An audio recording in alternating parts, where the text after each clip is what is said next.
நேயர்களுக்கு astro KS ஐயங்காரின் பணிவான நமஸ்காரங்கள். நேயர்கள் அனைவருக்கும் விஸ்வாவசு தமிழ் புத்தாண்டு நல்வாழ்த்துக்கள். எல்லாருக்கும் சௌக்கியமும் மங்களமும் உண்டாகட்டும். ஏப்ரல் 14, 2025 13, 4, 2026 வருடம் உண்டான காலகட்டத்தை தமிழ் வருஷ பிறப்பு, தமிழ் வருடம் என்று சொல்கிறோம். அது தமிழ் மாதத்தின் மூலியமாக தமிழ் வருடம் விஸ்வாவசு வருஷம் பிறக்கிறது.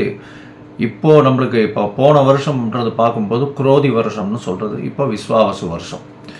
சரி, இந்த விஸ்வாவசு வருஷத்தில் என்னென்ன கிரகச்சாரங்கள், கிரக மாற்றங்கள் இருக்குது, இந்த வருஷம் பிறக்கும் பொழுது என்ன கிரக நிலைகள் இருக்குது, என்னென்ன கிரகங்கள் மாற்றங்கள் அமையிறது, பெரிய கிரகங்கள் வருட கிரகங்கள்னு சொல்லக்கூடிய சூரியன், அதாவது குரு, சனி, ராகு, கேது இவர்களுடைய மாற்றங்கள் என்ன, மாத கிரகங்கள்னு சொல்லக்கூடிய சூரியன், செவ்வாய், புதன், சுக்கிரன் இவா 4 பேரும் மாத கிரகங்கள்னு சொல்லக்கூடியது. சந்திரன் தினக்கோள், அதாவது 2.25 நாளைக்கு ஒரு ராசியிலிருந்து அடுத்த ராசிக்கு போகிறார். பொதுவாகவே பார்த்தீங்கன்னா இந்த வருடம் பிறக்கும் பொழுது தமிழ் வருடத்தின் ராஜா அப்படின்னு குறிப்பிடக்கூடியவர் பங்குனி மாதத்தின் அமாவாசை வரக்கூடிய நாளின் அடுத்த நாள், அதாவது இந்த தெலுங்கு வருடம் யுகாதி இருக்கு இல்லையா, யுகாதி வருஷம் பிறக்கிறது இல்லையா, யுகாதி தெலுங்கு வருடம் பிறக்கக்கூடிய நாளை அந்த நாளின் ராஜா, அந்த நாளின் நாயகன் யாரோ, அதாவது கிரகம் எதுவோ அதுவே இந்த புது வருஷத்தின் ராஜாவாக எடுத்துக்கொள்ளப்படுறது. அதனால் இந்த வருஷம் பார்த்தேன்னா சூரியன் ராஜாவாகவும் அவரே சேனாதிபதியாகவும் அவரே அர்க்காதிபதியாகவும் வரார். இதை தவிர பார்த்தேன்னா அதாவது சந்திரன் மந்திரியாக இருக்கார். அது எப்படி சந்திரன் வரார் அப்படின்னா, இந்த வருஷம் விஸ்வாவசு வருஷம் பிறக்கிறது இந்த திங்கட்கிழமை, அதனால் சந்திரன்.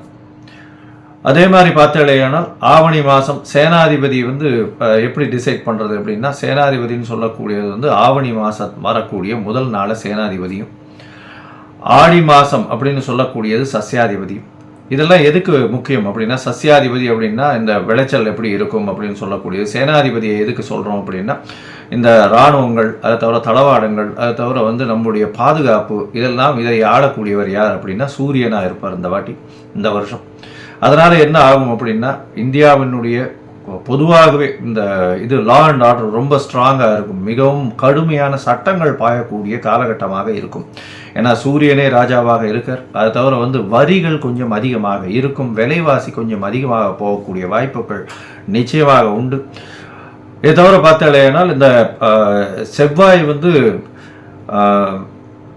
உங்களுக்கு அதாவது இந்த வருஷம் தனாதிபதினு சொல்லக்கூடியவர் செவ்வாய். தனாதிபதி அதாவது தானியாதிபதினு சொல்லக்கூடியவர் செவ்வாய். தானியங்கள்லாம் விளைவிக்கிறதுக்கு செவ்வாய்ன்றதுனால நெருப்பின் மூலியமாக இது தானியங்கள் அதாவது லாஸ் ஆகக்கூடிய வகைகள் வாய்ப்புகள் மிகவும் அதிகமாகும். அதை தவிர இது தானியங்களுடைய ஸ்கேர்சிட்டி கொஞ்சம் அதிகமாக இருக்கும். அதாவது தானியங்கள் கிடைக்கிறதுல கம்மியாக இருக்கும். அதன் மூலியமாக விலைவாசிகள் ஏறக்கூடிய வாய்ப்புகள் மிகவும் அதிகம். தங்கம் விலை ஏறக்கூடிய வாய்ப்புகள் நிச்சயமாக உண்டு. தங்கம் அதிக உச்சம் தொடக்கூடிய வாய்ப்புகள் மிகவும் அதிகம் இந்த வருஷம் பார்த்தாலேயானால். இது ஏன்னா குரு பகவான் 3ஆம் இடத்துல போகிறார். அது அவருடைய வீட்டையே வேறு 9ஆம் இடத்த பாக்கியஸ்தானத்தையும் பார்க்குறார். அதனால் தங்கத்தின் விலை அதிகமாக போகக்கூடிய வாய்ப்புகள் நிச்சயமாக இருக்கும். அதை தவிர பார்த்தேனால் இந்த வருஷம் மழை கொஞ்சம் அதிகமாகவே இருக்கும். ஆனால் தேவையான அளவிற்கு மேல் பெய்யும், தேவையான இடத்தில் பெய்யாமல் போகும். தேவையான இடத்தில் பெய்யாமல் போகும்னா நகரங்களில் கொஞ்சம் அதிகமாக பெய்யக்கூடியதாக இருக்கும். இதன் மூலியமாக இந்த வெள்ளம் வர்றது அந்த மாதிரியான பிரச்சனைகள் கொஞ்சம் அதிகமாகவே இருக்கும். அதனால் தண்ணீர் பற்றாக்குறை சற்று இருக்கக்கூடிய காலகட்டமாகவே அமையும். சரி, மொத்தத்தில் இந்த வருஷத்தில் பார்த்தேன்னா சூரியனுடைய கட்டுப்பாட்டில் எல்லா விஷயங்களும் வர்றதுனால நாட்டை ஆளக்கூடியவர்களுக்கு நல்ல ஒரு ஏற்றமான காலகட்டமாக இருக்கும். இருந்தாலும் கடுமையான சட்டங்கள் கொஞ்சம் அதிகமாக வரக்கூடிய வாய்ப்புகள் நிச்சயமாக உண்டு. சனியும் ஆட்சியில் போயிருக்கார். இந்த வாட்டி கும்பத்திலேயே போய் ஆட்சியில் இருக்கிறது, மூலத்திரிகோண வீட்டில் இருக்கிறதுனால தொழிலாளர்களுக்கு மிகவும் கடினமான காலகட்டமாக இந்த வருஷம் அமைய போகிறது. பண பற்றாக்குறை கொஞ்சம் அதிகமாகவே இருக்கும். தொழிலாளர்கள் மத்தியில் பண வரத்து அதிகமாக இருக்காது. ஃப்ரீ ஃப்ளோ ஆஃப் மணி இருக்கிறதுக்கு வாய்ப்புகள் மிகவும் கம்மி. வியாபாரிகளுக்கு சற்று பின்னடைவு இருக்கும். ஏன்னா இந்த வருஷம் பிறக்கும் பொழுதே வந்து புதன் 12ஆம் இடத்துல நீச்சப்பட்டு போகிறார். விரயங்கள் வியாபாரிகளுக்கு கொஞ்சம் அதிகமாகவே இருக்கும். லாசஸ் கொஞ்சம் அதிகமாக இருக்கக்கூடிய வாய்ப்புகள் நிச்சயமாக உண்டு. இருந்தாலும் நீச்ச பங்கம் அடைகிறார். அதாவது அதாவது இதை விட்டு வெளியில் போகிறதுனால நல்ல ஏற்றங்கள் கிடைக்கக்கூடிய காலகட்டமாகவும் அமையும். வியாபாரத்தின் மூலியமாக இந்த ஷேர் மார்க்கெட் இண்டிசஸ்லாம் பார்த்தீங்கன்னா, ஷேர் மார்க்கெட் இண்டிசஸ்லாம் வந்து உள்நாட்டு உற்பத்தி வெளியில் போய் அது ஒரு பெரிய ஏற்றத்தை கொடுக்கும். இம்போர்ட் எக்ஸ்போர்ட் பிஸ்னஸ் ஒரு பெரிய மாற்றம், பெரிய உச்சத்தை தொடக்கூடிய வாய்ப்புகள் நிச்சயமாக உண்டு. மொத்தத்தில் பார்த்தோம்னா இந்த வருஷம் பெரிய ஏற்றம் நல்லபடியாக இருக்கும். பெண்களுக்கு மிகவும் ஏற்றமான வருஷம். பெண்கள் வந்து நல்ல எல்லா இடத்துலையும் வந்து ஒரு ஐகானிக் ப்ரெசன்டேஷன் இருப்பாங்க. ஏன்னா சுக்கிரன் வந்து உச்சம் பெற்று போயிருக்கக்கூடிய காலகட்டத்தில் இந்த வருஷம் பிறகுறது அது ஒரு பெரிய ஏற்றம். பரிவர்த்தனை யோகத்திலையும் பிறகுறது, அதாவது குருவின் பரிவர்த்தனையும் இருக்குது. அதனால் பணம், பெண்களின் கையில் பணம் வந்து ரொம்ப அதிகமாக இதுவாகும். அதாவது அதே மாதிரி இந்த களியாட்டங்கள்னு சொல்லக்கூடிய இந்த கிளாமர் இண்டஸ்ட்ரியில் கொஞ்சம் அதிகமாக செலவுகள் அதிகமாக இருக்கும். ஃப்ளாஷி இண்டஸ்ட்ரியில் கொஞ்சம் அதிகமாக இருக்கும். அது தவிர போதை வஸ்துக்கள், அது தவிர இந்த மதுபானங்கள் இதெல்லாம் வந்து அதிகமான விலை ஏறக்கூடிய, அதிகமாக கன்சியூம் பண்ணக்கூடிய வாய்ப்புகள் மிகவும் அதிகமாக இருக்கும். சரி, இந்த வருஷத்தினுடைய மாற்றங்கள் என்னென்ன அப்படின்றத பார்ப்போம். இந்த வருஷம் பிறக்கும் பொழுது பார்த்தோம்னா சூரியன், அதாவது சித்திர மாதம் அப்படின்றதுனால சூரியன் உச்சம் பெற்று மேஷத்தில் மேஷ ராசியில் இருக்கார். காலபுருஷ தத்துவத்தின் 2ஆம் ராசியில் வந்து குரு, 4ஆம் ராசியில் அதாவது கடகத்தில் செவ்வாய் நீச்சப்பட்டும், கேது 6ஆம் இடத்திலும், சனி ஆட்சி மூல திரிகோணத்தோடு வந்து கும்பத்திலையும், அது தவிர ராகு, புதன், சுக்கிரன் இந்த 3 கிரகங்கள் வந்து மீனத்திலையும் இருக்குது. இந்த வருஷம் ஆரம்பிக்கும் பொழுது இந்த வருஷத்தின் வரக்கூடிய பயிற்சிகள்னு பார்த்தோம்னா, முதல்ல வரக்கூடிய பயிற்சி அப்படின்னா 26/4/2025 அன்னைக்கு ராகு கேது பெயர்றார். வாக்கிய பஞ்சாங்கம் பிரகாரம் ராகு பகவான் மீனத்திலிருந்து கும்பத்திலும், கேது கன்னியிலிருந்து சிம்மத்திலையும் வர. இந்த வருஷம் பார்த்தாலேயானால் குரு பெயர்ச்சி வருது. குரு 11/5/2025 குரு தன்னுடைய ரிஷப ராசியிலிருந்து மிதுன ராசிக்கு போகிறார். அதாவது அவர் வந்து பரிவர்த்தனை யோகத்தில் இருந்தார். ரிஷப ராசியிலிருந்து மிதுன ராசிக்கு போகிறார் குரு. இந்த வருஷத்தில் கடைசியில் மார்ச் 6ஆம் தேதி 2026ஆம் வருஷம் அப்போ வந்து சனியினுடைய மாற்றம் இருக்குது. சனி வாக்கிய பஞ்சாங்க பிரகாரம் 6/3/2026 அன்னைக்கு தான் வந்து மாறுறார். கும்பத்திலிருந்து மீனத்துக்கு போகிறார். இதுதான் இந்த வருஷத்தினுடைய வருட கிரகங்கள்னு சொல்லக்கூடிய குரு, ராகு, கேது, சனியினுடைய மாற்றங்கள். சரி, இந்த மாற்றங்கள் என்னென்ன ஏற்றங்களையும் இறக்கங்களையும் கொடுக்கும்? அதாவது மேஷம் முதல் மீனம் வரை உண்டான ராசிக்காரர்களுக்கு எப்படி இருக்கும் அப்படின்றத பார்க்கலாம். இது நடுவில் என்னுடைய மொபைல் நம்பர் ஸ்க்ராலிங்கில் வந்துட்டு இருக்கும். உங்களுக்கு அஸ்ட்ராலாஜிக்கல் கன்சல்ட் தேவைப்பட்டதுன்னா நீங்கள் எனக்கு ஃபோன் பண்ணுங்க. உங்களுக்கு உண்டான அப்பாயின்மெண்ட்டை தரேன். உங்களுடைய date, time, place of birth, உங்களுடைய பெயர், தாய் தகப்பனார் பெயர் அனுப்பிச்சி வைங்க. என்னுடைய கட்டணம் என்னென்னு போடுறேன். அதுக்கப்புறம் உங்களுக்கு அப்பாயின்மெண்ட் தரேன். உங்களுடைய அப்பாயின்மெண்ட்டை போடும்போது உங்களுடைய ஹாரஸ்கோப் போடுவோம். ஹாரஸ்கோப்பில் சந்தி இருக்கான்னு முதல்ல பார்க்கணும். ஏன்னா நட்சத்திர சந்தி, பாத சந்தி, அதை தவிர லக்ன சந்தி இதெல்லாம் இருந்ததுன்னா இந்த காலகட்டத்தில் நன்னா இருக்குன்னு நினச்சின்னு இருப்போம். ஆனால் நன்னா இருக்காது. எதனாலன்றதே புரியாது. உங்களுக்கு வந்து துலா லக்னமாக இருக்கும், நல்ல தசை நடக்கிறதுன்னு நினச்சின்னு இருப்போம். ஆனால் நல்ல தசையாகவே இருக்காது உங்களுக்கு. ஏன்னா அது லக்ன சந்தியாக வந்திருக்கும். விசாகம் 3ஆம் பாதம் நினச்சின்னு இருப்பீங்க, விசாகம் 4ஆம் பாதம் ரிச்சிக லக்னமாக இருக்கும். அதனால் நிறைய பேருக்கு என்கிட்ட வர்றவாளுக்கு 40, 45 வயசு, 50 வயசுலாம் இருக்கிறவாள்லாம் அவள் நட்சத்திரமே தெரியாமல் அவள் வந்து மிருகசீரிஷம்னு சொல்லிட்டு இருப்பாள். மிருகசீரிஷம் 2ஆம் பாதம்னா ரிஷபத்தில் வரும், 3ஆம் பாதம்னா மிதுனத்தில் வரும். அதனால் அந்த மாற்றத்திலேயே அவர்கள் வந்து யாருக்கு அர்ச்சனை பண்ணுறோம்னே தெரியாமல் பண்ணிட்டு இருப்பாள். அதனால் சந்தி முதல்ல தெரிஞ்சுட்டு எந்த நட்சத்திரம், என்ன பாதம், என்ன லக்னம், என்ன லக்னத்தின் பாதம் அப்படின்றத தெரிஞ்சுட்டு அவர்களுக்கு இப்பொழுது ஏற்ற தசையாக இந்த காலகட்டத்தில் நடக்கக்கூடிய தசாபுக்தி, அந்தரம், சூக்ஷ்மம், அதை தவிர கோல்சாரம் எப்படி இருக்குது அப்படின்றத வச்சு அவர்களுடைய பலன்கள் எப்படி இருக்கும் அப்படின்றதையும் சொல்கிறேன். சரி, இப்போ மேஷம் முதல் மீனம் வரை விஸ்வாசு வருஷம் 2025-26 ஏப்ரல் 14 முதல் 2025 ஏப்ரல் 13 வரை 2026 வரை உண்டான பலன்கள் ஒன்றொன்னா பார்க்கலாம். கடகம், புனர்பூசம், பூசம், ஆயில்யம் இந்த 3 நட்சத்திரம் 9 பாதங்களை கொண்ட ராசி. ராசியின் அதிபதினு சொல்லக்கூடியவர் அதிவேகமாக செல்லக்கூடிய சந்திர பகவான். இந்த வருஷம் விஸ்வாசு வருஷம் ஆரம்பத்திலிருந்து பார்த்தேனால் உங்களுக்கு நல்ல ஏற்றங்கள் கொடுக்கக்கூடிய காலகட்டமாக இருக்குது. ஏன்னா உங்களுடைய ராசிக்கு 11ஆம் இடத்துல குரு பகவான் இருக்கார். அதனால் நல்ல ஒரு ஏற்றம் இருக்கும், புதிய வேலை கிடைக்கும், திருமணத்து பாக்கியங்கள்லாம் உண்டு. இந்த குரு மாறுறதுக்கு முன்னாடி திருமண பாக்கியங்கள்லாம் நல்லபடியாக இருக்கக்கூடிய வாய்ப்புகள் நிச்சயமாக உண்டு. இந்த வருஷத்தில் பார்த்தேன்னா உங்களுடைய ராசிக்கு 8ஆம் இடத்துல சனி பகவான் இருக்கார். 8ஆம் இடத்துல சனி பகவான் இருக்கிறது வந்து அந்த அளவு விசேஷம் இல்லை. உடல் நலத்தில் பின்னடைவு ஏற்படக்கூடிய வாய்ப்புகள் நிச்சயமாக உண்டு. தேவையற்ற பழக்க வழக்கங்கள் சற்று விலகி இருப்பது நல்லது. அதை தவிர வண்டி வாகனங்கள் ஓட்டும்போது ரொம்ப ஜாகிரதையாக இருக்கிறது ரொம்பவும் நல்லது.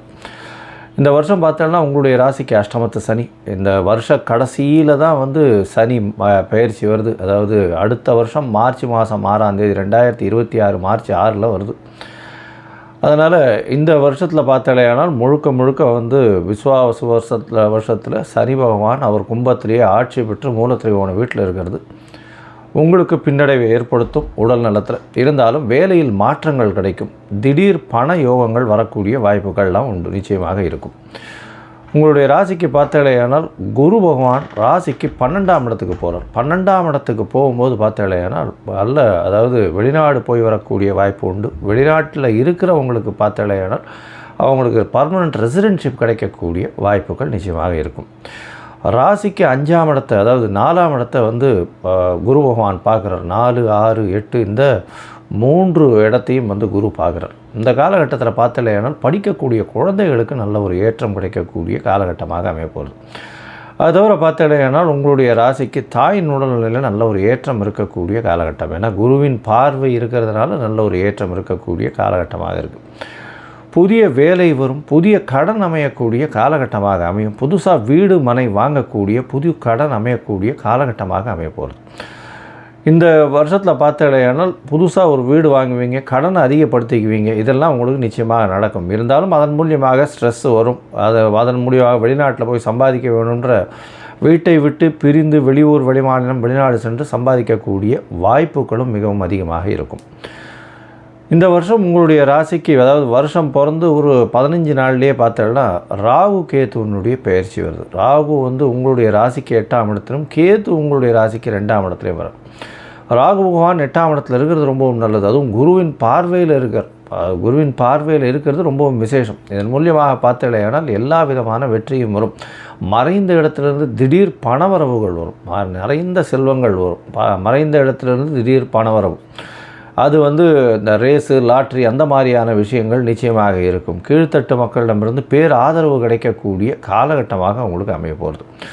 உங்களுடைய இதில் பார்த்தாலேயானால் கேத்து 2ஆம் இடத்துல இருக்கிறதுனால பேச்சில் ரொம்ப கவனமாக இருக்கிறது நல்லது. குடும்பத்தில் சிறு சிறு சலசலப்புகள் இருக்கக்கூடிய வாய்ப்புகள் நிச்சயமாக உண்டு. ஏன்னா குடும்பஸ்தானத்தில் போய் கேது பகவான் போய் உட்காந்துருக்கிறது அந்த அளவு விசேஷம் கிடையாது. இருந்தாலும் வந்து என்ன ஆகும் அப்படின்னா பேச்சின் மூலியமாக குடும்பத்தினுடைய அமைதி குலையக்கூடிய வாய்ப்புகள் நிச்சயமாக இருக்கும். இந்த காலகட்டத்தில் பொறுமையாக பேசுகிறது ரொம்பவும் நல்லது. பேசாமல் இருக்கிறது அதோட விசேஷம். அதனால் பொறுமையாக இருக்கிறது ரொம்பவும் நல்லது. இந்த கடகராசிக்காரர்கள் இந்த வருஷம் பார்த்தாலேனால் உங்களுக்கு அஷ்டமத்து சனி இருக்கிறதுனால சில பின்னடைவுகள் ஏற்படக்கூடிய வாய்ப்புகள் நிச்சயமாக உண்டு. அதாவது ஆர்கனைசேஷனில் வந்து அதாவது வேலையில் இருக்கிறவாளுக்கு ப்ரமோஷன் அந்த மாதிரியான விஷயங்களில் பின்னடைவு இருக்கும். தொழில் ஸ்தாபனம் வச்சுருக்கிறவங்களுக்கு அவங்களுடைய வேலை ஆட்கள் மூலியமாக பிரச்சனைகள் வரும். வண்டி வாகனங்கள் மூலியமாக நிச்சயமாக பிரச்சனைகள் வரும். உடல் நலத்தில் சற்று பின்னடைவு ஏற்படக்கூடிய வாய்ப்புகளும் மிகவும் அதிகமாக இருக்கும். இந்த வருஷத்தில் பார்த்தாலேன்னா அதாவது உங்களுக்கு குரு வந்து 12ஆம் இடத்துல இருக்கிறதுனால நல்ல விதமான தூக்கம் இருக்கும், சுகம் நல்லபடியாக இருக்கும். கணவன் மனைவிக்குள்ள நல்ல ஒரு அந்யோன்யம் இருக்கக்கூடிய காலகட்டமாகவும் இருக்கும். அதை தவிர பார்த்தாலேயானால் படிக்கக்கூடிய மாணவர்களுக்கும் நல்ல ஒரு ஏற்றம் கிடைக்கக்கூடிய காலகட்டம். இந்த வருஷம் பார்த்தாலேயானால் இந்த விவசாய நிலம் வச்சுருக்கிறவங்க, விவசாயம் பண்ணுறவங்க, தென்னை தோப்பு வச்சுருக்கிறவங்க, இந்த தோப்புகள்லாம் வச்சு இது பண்ணுறவங்க, அதை தவிர வந்து வாட்டர் வியாபாரம், தண்ணீர் வியாபாரம் பண்ணுறவங்க, அதை தவிர கலர் தண்ணீர், அதாவது இது பேர் என்ன, அந்த குளிர்பானங்கள் வியாபாரம் பண்ணுறவங்க, பால் வியாபாரம், பால் பதனிடும் வியாபாரம், இதெல்லாம் பண்ணுறவங்களுக்கு பெரிய ஏற்றம் கிடைக்கக்கூடிய காலகட்டமாக அமைய போகிறது. இந்த வருஷம் பார்த்தாலேயானால் இந்த அரசியல் பிரமுகர்களுக்கு சற்று பின்னடைவு இருக்கக்கூடும். அதனால் கொஞ்சம் பொறுமையாக இருக்கிறது ரொம்பவும் நல்லது. கொஞ்சம் வந்து என்ன சொல்கிறது, இந்த வருஷத்தில் கடகராசிக்காரர்கள் கொஞ்சம் பொறுமையாக ஹேண்டில் பண்ணுறது நல்லது. 8ஆம் இடத்துல வந்து சனி இருக்கிறதுனால உங்களுக்கு உங்களுடைய தொண்டர்கள் உங்களை சார்ந்து வருவார்கள் அப்படின்ற நம்பிக்கை வேண்டாம். நிச்சயமாக பிரச்சனையை கொடுக்கக்கூடிய அளவில் தான் இருப்பாங்க. அதனால் சனி மாறுறவர்களும் பிரச்சனைகள் நிச்சயமாக இருக்கத்தான் செய்யும். பொறுமையாக இருக்கிறது ரொம்பவும் நல்லது. மொத்தத்தில் பார்த்தீங்களேனால் இந்த கடகராசிக்காரர்களுக்கு குருவின் மாற்றம் பெரிய ஏற்றம். குரு ராசிக்கு 12ஆம் இடத்தில் இருப்பதன் மூலியமாக உங்களுக்கு வெளிநாட்டில் வாழ்பவராக இருந்தால் ரெசிடென்ஷிப், அதாவது பர்மனெண்ட் ரெசிடென்ஷிப்னு சொல்லக்கூடிய நிரந்தர குடியுரிமை கிடைக்கக்கூடிய வாய்ப்புகள் உண்டு. வெளிநாடு போய் வரக்கூடிய வாய்ப்புகள் உண்டு. வேலை நிமித்தமாக வீட்டை விட்டு நாட்டை விட்டு வெளியில் செல்லக்கூடிய வாய்ப்புகள் நிச்சயமாக உண்டு. அதை தவிர திடீர் பணவரவு, எதிர்பாராத இடத்திலிருந்து இன்சூரன்ஸ், ரேஸ், இந்த மாதிரியான விஷயங்கள் மூலியமாக திடீர் பணவரவுகள் வரக்கூடிய வாய்ப்புகள் நிச்சயமாக உண்டு. எடுத்த காரியங்களில் சற்று பின்னடைவு இருக்கக்கூடிய வாய்ப்புகள் நிச்சயமாக உண்டு. ஏன்னா 8ஆம் இடத்தில் இருக்கக்கூடிய சனியின் மூலியமாக சிறு சிறு தொல்லைகள் தொழில் ஸ்தாபனங்களில் வரும். சொந்த தொழில் வச்சிருக்கிறவங்களுக்கு நிச்சயமான பின்னடைவு இருக்கக்கூடிய காலகட்டம். அதை தவிர பார்ட்னர்ஷிப் தொழிலில் இருக்கிறவங்களுக்கு பார்த்தாலேயானால் சிறு சிறு பிரச்சனைகள் இருக்கக்கூடிய வாய்ப்புகள் உண்டு. அதிக இன்வெஸ்ட்மெண்ட்டு போடாதீங்க, பொறுமையாக இருக்கிறது ரொம்பவும் நல்லது. வெளியூர், வெளிமாநிலம், வெளிநாடு சென்று படிக்கக்கூடிய யோகம் நிச்சயமாக வரும். இருந்தாலும் சிறு சிறு பிரச்சனைகள் இருந்து கொண்டே இருக்கும். வீட்டை விட்டு செல்ல வேண்டிய கட்டாயம் ஏற்படக்கூடிய காலகட்டமாக அமையும். பேச்சில் ரொம்ப கவனமாக இருக்கிறது ரொம்பவும் நல்லது. ஏன்னா உங்களுடைய ராசிக்கு 2ஆம் இடத்தில் கேத்துவும் சனியின் பார்வையில் இருக்கிறதுனால அந்தளவு விசேஷம் இல்லை. சுபர்கள் யாரும் பார்க்காததுனால அந்தளவு ஏற்றத்தை கொடுக்காது. அதனால் பொறுமையாக இருக்கிறது நல்லது. நீங்கள் பேசக்கூடியதை நிச்சயமாக தவறாக புரிந்து கொள்ளக்கூடிய காலகட்டமாக அமையும். பொறுமையாக இருந்து இந்த வருஷத்தை கடந்து செல்வதும் உங்களுக்கு ஒரு பெரிய ஏற்றத்தை கொடுக்கும். குடும்பத்தில் சிறு சிறு பிரச்சனைகள் வரும். பண விரயங்கள் நிறைய இருக்கும். சுப விரயங்கள் நிச்சயமாக இருக்கக்கூடிய காலகட்டமாக இருக்கும். நீங்கள் வந்து மதுரையில் இருக்கும் மதுரை மீனாட்சி அம்மன் கோவிலுக்கு போயிட்டு வர்றதும், முக்குருணி விநாயகரை போய் சேவிச்சுட்டு வர்றதும் வந்து உங்களுக்கு இந்த வருஷத்தில் அட்லீஸ்ட் ஒரு 2 தடவாவது போயிட்டு வர்றதன் மூலியமாக நல்ல ஒரு ஏற்றம் மாற்றமும் நிச்சயமாக வரும். அதுவும் வந்து இந்த தண்ணீர் வியாபாரம் பண்ணுறவங்க, வேகமாக வண்டியில் உணவு தயாரித்து சென்று எடுத்து செல்லக்கூடியவர்கள், சமையல் கலை வல்லுநர்கள், அதை தவிர வந்து பால் பதனிடும் தொழில், பால் தொழில், இந்த மாதிரியான வியாபாரம் செய்பவர்களுக்கெல்லாம் வந்து பெரிய ஏற்றம் கிடைக்கக்கூடிய காலகட்டமாக அமைய போகிறது. இருந்தாலும் உடல் உழைப்பு சற்று அதிகமாகவே இருக்கும்.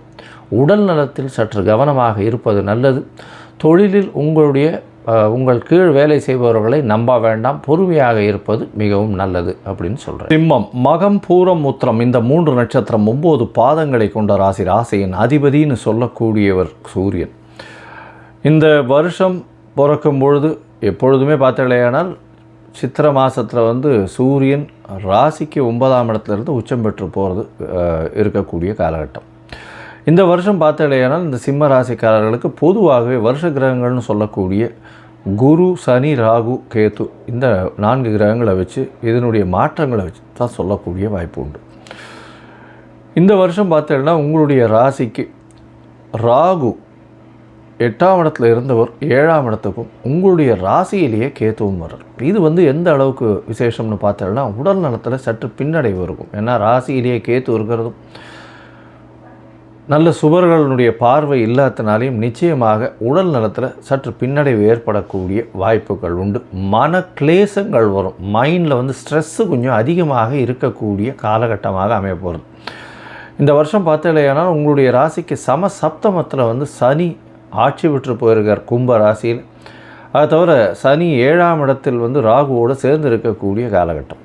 ராகு சேர்ந்து இருக்கிறதுனால நிச்சயமாக எதிர்பாலினத்தவர் மூலியமாக சிறு பிரச்சனைகள் வரக்கூடிய வாய்ப்பு கண்டிப்பாக வரும். எதிர்பாலினத்தவர் மூலியமாக நிச்சயமான பிரச்சனை வரும். அதை தவிர பார்த்தாலேனால் பார்ட்னர்ஷிப் கன்சர்ன், வியாபாரத்தில் பார்ட்னர்ஷிப் வியாபாரம் பண்ணுறவாளுக்கெல்லாம் சிறு சிறு பின்னடைவு ஏற்படக்கூடிய வாய்ப்புகள் உண்டு. இதில் என்னென்னா ராகு 7ஆம் இடத்துல உட்கார்றதுனால பார்ட்னர்ஷிப் கன்சர்னில் திடீர்னு பெரிய ஆர்டர் வரா மாதிரியும் பெரிய வியாபாரம் பண்ணுற மாதிரியும் ஒரு மாயை தோற்றத்தை காமிச்சு உங்களுடைய பணத்தை உள்ளே இழுக்கக்கூடிய வாய்ப்புகள் மிகவும் அதிகம். சிம்மராசிக்காரர்கள் கொஞ்சம் ஜாகிரதையாகவே இருக்கிறது ரொம்பவும் நல்லது. கூட்டு தொழிலில் ரொம்ப ஜாகிரதையாக இருக்கிறது ரொம்பவும் நல்லது. இன்வெஸ்ட்மெண்ட்டை ஜாகிரதையாக பார்த்து போகிறது மிகவும் நல்லது. ராசிக்கு 11ஆம் இடத்துல இருக்கக்கூடிய குரு இந்த வருஷம் 10ஆம் இடத்துலேருந்து 11ஆம் இடத்துக்கு போகிறார். அது ஒரு பெரிய ஏற்றத்தை கொடுக்கக்கூடிய காலகட்டம். குருவின் பார்வை 7ஆம் இடத்துல விழுறதுனால கண்டிப்பாக திருமண யோகம் உண்டு. இருந்தாலும் சனியும் ராகுவும் 7ஆம் இடத்துல இருக்கிறதுனால சிறு சிறு தடங்கள் வந்து கொண்டே இருக்கும். அதனால் கல்யாணம் கோச்சாரம் பிரகாரம் குருவின் பார்வை 7ஆம் இடத்தில் இருந்தாலும் உங்களுக்கு நிச்சயமான தடங்கள் வரக்கூடிய வாய்ப்புகள், அதாவது நல்ல கிட்ட கல்யாணம் ஃபிக்ஸ் ஆகிற மாதிரி அது நழுவி போகக்கூடிய வாய்ப்புகள் மிகவும் அதிகமாக உண்டு. அதனால் பொறுமையாக இருந்து அதாவது 4-5 ஜாதகம் பார்த்து வச்சுன்னு போகிறது தான் நல்லது. அதில் ஃபைனலைஸ் ஆகி முடிஞ்சதுக்கு அப்புறம் டிக்ளேர் பண்ணுறது தான் நல்லது. இந்த வருஷம் பார்த்தோம்னா உங்களுடைய ராசிக்கு முயற்சி ஸ்தானத்தையும் குரு பார்க்குறார். முயற்சி ஸ்தானத்தை குரு பார்க்குறதுனால இளைய சகோதரர்கள் கூட சிறு சிறு பிரச்சனைகள் இருந்தாலும் உங்களுடைய முயற்சிகளில் வெற்றி பெறக்கூடிய வாய்ப்புகள் நிச்சயமாக உண்டு. ராசிக்கு 5ஆம் இடத்தை குரு பார்க்குறது புத்திர காரகனே புத்திர ஸ்தானத்தை பார்க்குறது பெரிய விசேஷம். இதன் மூலியமாக இவ்வளவு நாள் குழந்தை பிராப்தி இல்லாதவர்களுக்கு குழந்தை பிராப்தி நிச்சயமாக ஏற்படும்.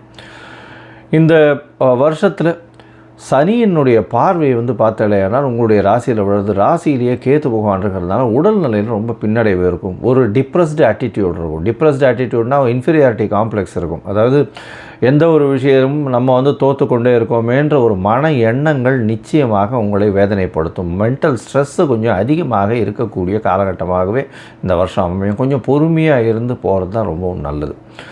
இந்த வருஷத்தில் பார்த்தாலேயானால் அதுவும் இந்த அரசியல் பிரமுகர்கள் அவங்களுக்கெல்லாம் சற்று பின்னடைவு ஏற்படக்கூடிய வாய்ப்புகள் நிச்சயமாக உண்டு. அது தவிர ஹெட் ஆஃப் த டிபார்ட்மெண்ட்டு, இந்த ஹெச்ஆரில் இருக்கிறவங்க, அதை தவிர இந்த மெயினாக ஒரு கம்பெனி ரன் பண்ணுறவங்க, இவங்கள்லாம் ரொம்ப ஜாகிரதையாக இருக்கணும். கூட்டு தொழிலில் இருக்கிறவங்கலாம் ரொம்ப ஜாகிரதையாக இருக்கிறதுனால கூட்டு தொழிலில் எதிராளிகள், அதாவது கூட்டாளிகளினுடைய கை ஓங்கி இருக்கக்கூடிய காலகட்டம். ஏன்னா ராசிக்கு 7ஆம் இடத்துல ஆட்சி பெற்ற சனி, திக்பலம் வேறு அவருக்கு கேட்கவே வேண்டாம். அதனால் கூட்டாளிகளின் கை நிச்சயமாக ஓங்கி இருக்கும். அதன் மூலியமாக பிரச்சனைகள் ரொம்பவும் அதிகமாகக்கூடிய வாய்ப்புகள் நிச்சயமாக உண்டு. எதிர்பாலினத்தவரையும் நம்ப வேண்டாம், ஜாகிரதையாக இருக்கிறது நல்லது. பொறுமையாக இருக்கிறது ரொம்பவும் நல்லது. உங்களுடைய மனசு ரொம்ப கிளேசங்கள் அடையும், ஸ்ட்ரெஸ் ரொம்ப அதிகமாக இருக்கக்கூடிய காலகட்டமாக அமையும். பணவரவிற்கு பஞ்சம் இருக்காது. முயற்சிகள் எல்லாமே வெற்றி கிடைக்கக்கூடிய வாய்ப்புகள் நிச்சயமாக உண்டு. அதுவும் இது சிம்மராசிக்காரர்கள் பார்த்தீங்களேனால் டைரக்டர், ஃபிலிம் டைரக்டராக இருக்கிறவங்க, அரசியல் செல்வாக்கு மிகுந்தவர்கள், ஓனர்ஸு, கம்பெனி ஓனர்ஸு, இவங்கள்லாம் பார்த்தோம்னா இவங்களுக்கு சிறு சிறு பிரச்சனைகள் இருந்து கொண்டே இருக்கும். இந்த வருஷம் பார்த்தோம்னா மொத்தத்தில் சிம்மராசிக்காரர்களுக்கு எல்லா விதமான ஏற்றங்களும் இருக்கும். அதாவது உடல் நலத்தில் பின்னடைவு ஏற்படக்கூடிய வாய்ப்பு. கூட்டு தொழிலில் நம்ப வேண்டாம். கூட்டு தொழிலில் அதிகமான பணம் இன்வெஸ்ட் பண்ண வேண்டாம் அப்படின்றத சொல்கிறோம். எதிர்பாலினத்தவர் மூலியமாக சிறு சிறு தொல்லைகள் நிச்சயமாக வரும். கூட்டு தொழிலில் கூட்டாளிகளினுடைய கை ஓங்கி இருக்கக்கூடிய காலகட்டமாக அமையும். திருமணத்திற்கு வாய்ப்புகள் உண்டு. இருந்தாலும் சிறு சிறு தடங்கள் கொண்டே இருக்க செய்யும். முயற்சிகள் எல்லாமே வெற்றி பெறக்கூடிய வாய்ப்புகள் உண்டு. குழந்தை பிராப்தி ஏற்படக்கூடிய பாக்கியம் இந்த வருஷம் நிச்சயமாக உண்டு. உங்களுக்கு 2வது திருமணத்துக்கு பார்த்து கொண்டிருந்தால் 2வது திருமணம் நிச்சயமாக நிறைவேறக்கூடிய வாய்ப்புகள் நிச்சயமாக உண்டு. மூத்த சகோதரர்கள் கூட நல்ல ஒரு ஏற்றமான அந்யோன்யம் இருக்கக்கூடிய, நல்ல ஒரு அண்டர்ஸ்டாண்டிங் இருக்கக்கூடிய வாய்ப்புகள் நிச்சயமாக உண்டு. உங்களுடைய ராசிக்கு 7ஆம் இடத்தில் சனி ஆட்சி பெற்று இருக்கிறதுனால உங்களுக்கு பிரச்சனைகள் நிச்சயமாக எதிர்பாலினத்தவர் மூலியமாக வரக்கூடிய வாய்ப்புகள், எதிர்பாலினத்தவர் உங்களுடைய கை ஓங்கி இருக்கக்கூடிய காலகட்டமாக இருக்கும். 7ஆம் இடத்தில் ராகுவும் சேர்ந்து இருப்பதனால் வேறு வழியே இல்லாமல் அவர்கள் சொல்வதை கேட்டு செய்ய வேண்டிய கட்டாயத்திற்கு ஆளாவீங்க. இந்த வருஷம் பார்த்தலையானால் அதுவும் இந்த சிம்மராசிக்காரர்கள், அரசியல் சம்பந்தப்பட்டவர்கள், அரசு சம்பந்தப்பட்டவர்கள், அரசு அலுவலர்கள், IPS IAS அந்த மாதிரி கேட்டகரி, அது தவிர ஒரு ஆர்கனைசேஷனுடைய ஹெட்டாக இருக்கிறவங்க, ஹெச்ஆராக இருக்கிறவங்க, இவங்களுக்கெல்லாம் சற்று பின்னடைவு இருக்கக்கூடிய காலகட்டமாக இருக்கும். உடல் நலத்தை ரொம்ப ஜாகிரதையாக பார்த்துங்க. கண்டக சனி இருக்கிறதுனால ரொம்ப ஜாகிரதையாக இருக்கிறது நல்லது. ராசியிலேயே உங்களுக்கு கேது பகவானும் 26 நாளில் உள்ளே வந்துடுறதுனால இந்த காலகட்டம் அந்த அளவு விசேஷத்தை கொடுக்காது. மொத்தத்தில் பார்த்தீங்களேனால் இந்த சிம்ம ராசிக்காரர்களுக்கு 80 விழுக்காடு இந்த விஸ்வாவசு வருஷம் ஏற்றத்தை கொடுக்கும். நீங்கள் வணங்க வேண்டிய தெய்வம் அப்படின்னு பார்த்தாலேனால் சத்யநாராயண பெருமாளை போய் பௌர்ணமி சேவிச்சுட்டு வாங்க. அது தவிர சத்யநாராயண பெருமாள் சேவிச்சுட்டு வந்துட்டு அங்கே கல்கண்டு பிரசாதம் கொடுத்துட்டு வாங்க. அது கல்கண்டு பிரசாதத்துக்குன்னு வாங்கி கொடுத்துட்டு வாங்க. அது ஒரு பெரிய ஏற்றத்தை உங்களுடைய வாழ்வில் நிச்சயமாக கொடுக்கும். கன்னி, உத்திரம், ஹஸ்தம், சித்திரை இந்த 3 நட்சத்திரம் 9 பாதங்களை கொண்ட ராசி. ராசியின் அதிபதி அப்படின்னு சொல்லக்கூடியவர் புதன். இந்த வருஷம் விஸ்வாவசு வருஷம் பிறக்கும் பொழுது ராசியின் அதிபதி சப்தமத்தில் இருந்து நீச்சப்பட்டு போயிருக்கார். நீச்ச பங்கம் அடைகிறார். அதனால் நல்ல ஒரு ஏற்றம் கிடைக்கக்கூடிய காலகட்டம். இருந்தாலும் புதன் மாத கிரகம்ன்றதுனால அவ்வளோ பெரிய ஏற்றமோ அந்த மாதிரியான விசேஷத்தை நம்ம சொல்கிறதில்லை.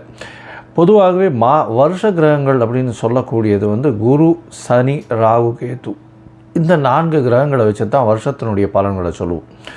இந்த வருஷம் பார்த்தாலேயானால் உங்களுடைய ராசிக்கு அதாவது 10ஆம் இடத்துல குரு போகிறார். அதாவது இந்த வருஷம் மாற்றங்கள் அப்படின்னு சொல்லும்போது எடுத்த உடனே ராகு கேத்துவின் மாற்றம் இருக்குது. ராகு பகவான் உங்களுடைய ராசிக்கு 6ஆம் இடத்திலும் கேத்து உங்களுடைய ராசிக்கு 12ஆம் இடத்துலையும் போகிறார். அதாவது ராகு 6ஆம் இடம்னு சொல்லக்கூடிய கும்பத்துக்கு போகிறார். பெரிய ஏற்றம் கிடைக்கக்கூடிய காலகட்டம். ஏன்னா பொதுவாகவே துர்கிரகங்கள் 6ஆம் இடத்துல இருக்கிறது பெரிய விசேஷம். 6ஆம் இடத்துல மறைந்த இடத்தில் போய் இருக்கிறது அப்படின்னு போகும்போது ரொம்பவும் ஏற்றத்தை கொடுக்கக்கூடிய காலகட்டமாக அமைய போகிறது. இதன் மூலியமாக என்ன வரும்னா எதிரிகள் அற்ற நிலை இருக்கும். எதிரிகள் வந்தாலும் அவர்களை வெல்லக்கூடிய நிலை இருக்கும். புதிய வேலை கிடைக்கக்கூடிய காலகட்டமாக இருக்கும். வேலை மூலியமாக வெளிநாடு வெளியூர் போகக்கூடிய ஷார்ட் ட்ரிப் போகக்கூடிய வாய்ப்புகள் நிச்சயமாக வரும். ராகு அதுவும் 6ஆம் இடத்துல இருக்கிறதுனால எல்லா விதத்திலையும் அதாவது உங்களுடைய வேலையினுடைய வேகம் ரொம்பவும் அதிகமாக இருக்கக்கூடிய காலகட்டம். உங்களுடைய எண்ண ஓட்டங்கள் மிகவும் அதிகமாக இருக்கக்கூடிய காலகட்டமாக இருக்கும். 6ஆம் இடத்தில் சனி பகவான் இருக்கார். இந்த வருஷம் மொத்தமே 6ஆம் இடத்துல சனி பகவான் இருக்கார். 6ஆம் இடத்துல இருக்கும்பொழுது கடன் ஏதாவது இவ்வளோ நாள் இருந்ததுன்னா அந்த கடன்லாம் முடியக்கூடிய வாய்ப்புகள் உண்டு. சிறு தடங்கள் வந்தாலும் கடன் முடியக்கூடிய காலகட்டமாக அமைய போகிறது. ஏன்னா குருவும் அந்த சனியை பார்க்கறதுனால கண்டிப்பாக 6ஆம் இடத்தில் இருக்கக்கூடிய சனி உங்களுக்கு எல்லா விதமான வெற்றியையும் ஏற்றத்தையும் கொடுப்பார். நிச்சயமாக கொடுக்கக்கூடிய காலகட்டம்.